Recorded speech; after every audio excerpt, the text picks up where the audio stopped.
ايش قد عصائر تشربين مثل عصير تمر الهندي ما راح تلقين يابش. حياكم شيف مها وياكم. خلينا نقول بسم الله ونبدي نسويها سوية. بالبداية عندي تمر هند، طبعا تنباع بالماركتات والمولات، مخصصة للعصائر.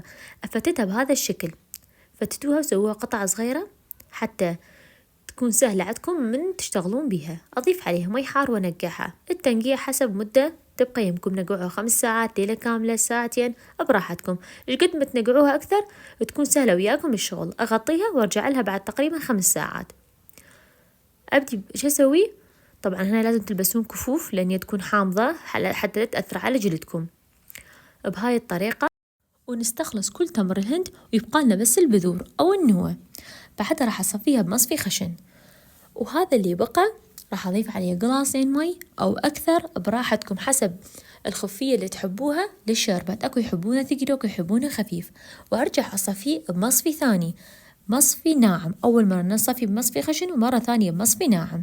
لازم تصفونه بالمصفي الناعم حتى تتخلصون من الشوائب تماما. أوكي، وتقدرون تضيفون شكر أو ما تضيفون. أنا هنا راح أضيف شكر، ضفت كمية قليلة حتى يعادل الحموضة والحلا، وأضيف عليه ثلج وأخلطه بهذا الشكل. وإذا تحبون ضيفوا مي أكثر. بالعافية علي يسويها. أريد تحليق حلو مثلكم، لايك ومتابعة، وباي باي. انتظروني بوصفات جاية.